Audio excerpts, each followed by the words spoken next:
This is perhaps the most well-known Masonic symbol, the square and compass. Low-level Masons are told that the G stands for God or geometry, which the great architect used to design the universe, but the real hidden meaning is that it's representative of the sex act, as usual. The letter G stands for generation or generative power. Albert Pike writes in Morals and Dogma that sexual union could be represented by the letter G, the generative principle. This term generative principle is code for the sex act. Pike goes on to explain that the compass therefore is the hermetic symbol of the creative deity, and the square of the productive earth or universe.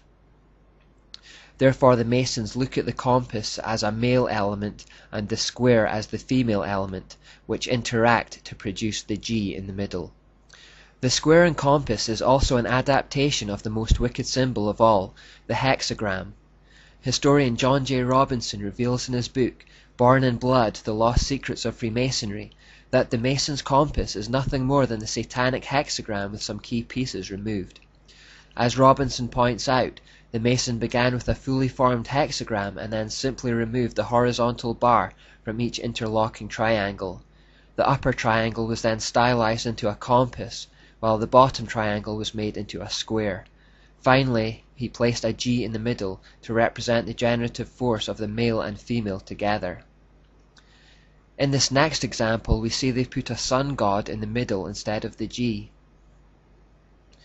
The full hexagram is also used in Freemasonry. Masonic author Albert Mackey tells of the sexual connotation of this hexagram.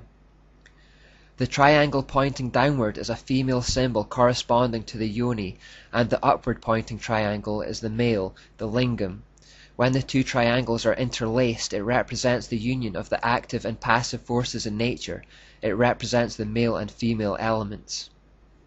The upward pointing male triangle is represented by light, and the downward facing female triangle is dark. They interlock again with a sexual connotation. These symbols have many layers, and nothing is there without great thought and attention. The hexagram also represents the number of the beast, which is 666, because it has 6 points, 6 sides, and 6 angles. Notice also the T or Tau within this particular hexagram. T represents Tammuz, the product of the union between the sun god and moon goddess. The little circle on top of the T also turns this symbol into an Ankh cross. The Ankh in occultism is representative of the life-giving power of the sun. It's also worth highlighting that this male and female, light and dark duality concept has survived in the Eastern forms of the Babylonian religion, such as Buddhism. For example, we are probably very familiar with the yin and yang symbol here. In this symbol, the light side of course represents the male aspect and the dark side represents the female aspect. This again is a sexual symbol, and it's very commonly used in the world today.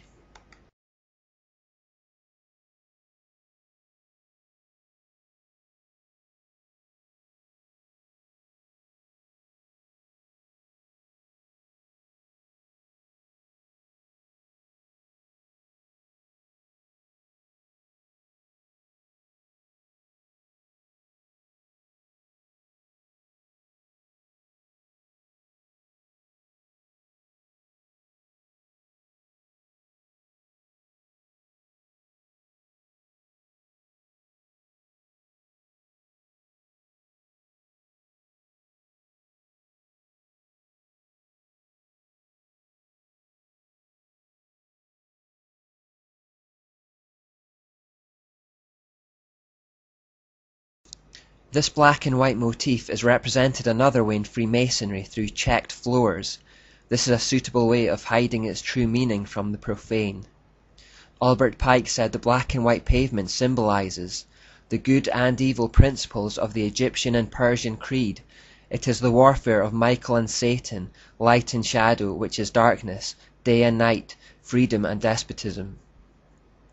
The all-seeing eye, or Lucifer, is behind both Baal and Asherah, which means he's behind both the light and the dark.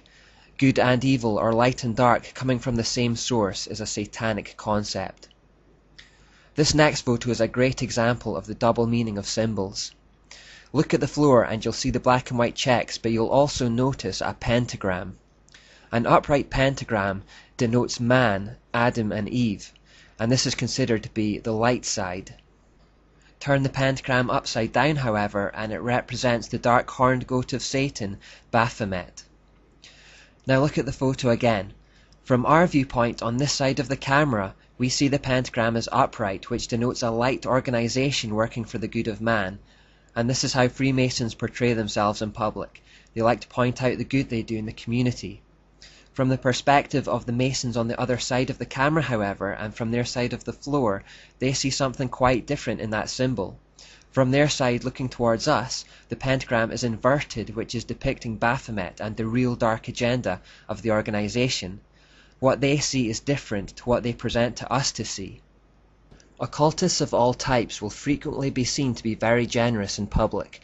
They will become involved with charities, donate freely with their time and money, and generally perform acts that will endear themselves to the public. For example, it was widely reported in recent years that Harry Potter author J.K. Rowling was the most generous giver to charity in the whole of Scotland. This invites statements such as, well, if she gives so much to charity, she can't possibly be a bad person. Harry Potter can't be anything to worry about. We have to remember it is always in their best interests to present a light side to the public which draws empathy and trust, but which masks a dark hidden agenda. Freemasons also wear an apron within their lodges, and again we should now easily be able to make sense of the imagery contained on it. But the aprons are in fact double-sided, like this. The light front side is seen openly, but then contrast it with a hidden dark side that is concealed from view. One thing on the surface, another thing in reality. This quote from Masonic author Carl Cloudy sums it all up. Cut through the outer shell and find a meaning. Cut through that meaning and find another. Under it, if you dig deep enough, you may find a third, a fourth. Who shall say how many teachings? In his typically deceptive way, Satan hides meanings within meanings within meanings, so that darkness becomes light and light darkness. His intention is always to lead people away from the truth and towards their destruction. He is a master of deception. Albert Pike in Morals and Dogma cuts to the chase when he exclaims,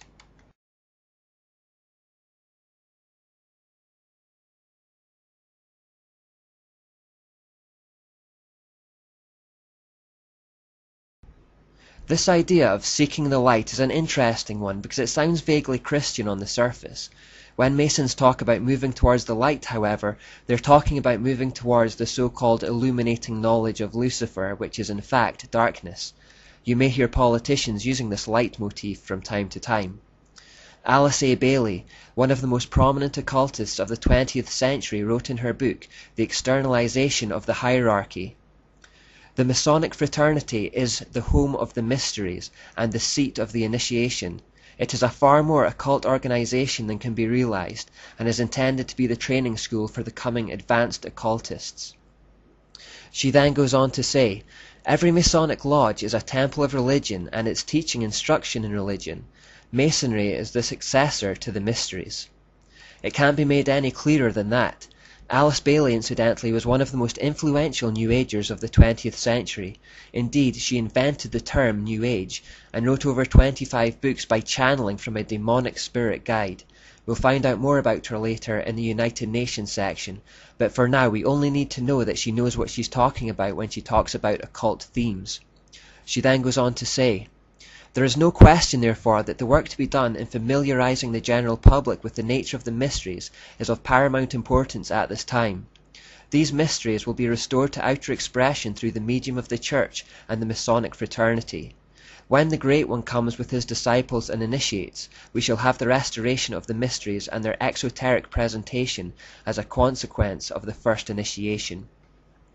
Henry R. Evans writes, "Into Freemasonry have been poured the irradiations of the mystical schools of antiquity. Particularly is this so in the higher degrees of the order, such as the Scottish Rite, where undeniable traces of Kabbalism, Neoplatonism, Rosicrucianism, and other mystical cults are plainly discernible. I do personally contend that Freemasonry is the direct descendant of the mysteries, but that our ritual makers of the higher degrees have copied the ancient ceremonies of initiation so far as the knowledge of those ceremonies exists." Anton LaVey, the founder of the Church of Satan, said, Masonic orders have contained the most influential men in many governments, and virtually every occult order has many Masonic roots. Now finally watch this clip of a Freemason admitting on camera that he believes Lucifer is the source of light and that he is helping mankind. In particular, note his confusion. Lucifer, what is your problem? Just that, sir. Okay. I'm a Christian, sir. I'm pure and virtuous and wholesome and innocent. How can you say anything bad about me? Sir, you need to be born again. I am born again. Now, did you just say that you were Lucifer? I am Lucifer. Okay, define Lucifer for me. Pure, virtuous, wholesome, innocent individual that's out to help people. Lucifer is? Yeah. Say that again. Lucifer is a pure, holy... Virtuous. Virtuous. Now, is he the Lucifer that God created? That's the same one. Oh, man, this is great. I'm going to put this on the internet. Oh, Amen. God bless you, Amen. brother. Because that's exactly what the Shriners and Masons teach, is that Lucifer is light. No. And you're, Hey, what you're about those confirming hospitals? it. You know what, sir? Jesus said, many will say to me on that day, Lord, Lord, we did not do these good deeds in your name? And you'll say, away from me, you workers of iniquity. I never knew you. Jesus said it? In Matthew chapter 5. Mercy. No. That's hard to believe. So you're a Christian and you don't know that. Actually, No, I really am. you are. Because I'm pure and virtuous. You're pure and virtuous, okay. Yeah. Mm-hmm. In other words, you're perfect without Jesus, right? No. Okay, tell me about Jesus. Who is Jesus? Well, he's my leader. Is he the Son of God? Yes, he is. Is he the only worshipful master? Yes. Have you ever been called worshipful master? No, because I've just been too busy. I've been working. Working. Been working to help people. What like kind you. of work? Okay. Get out of here. See, this is what a Mason confesses, is that Lucifer is light. You heard it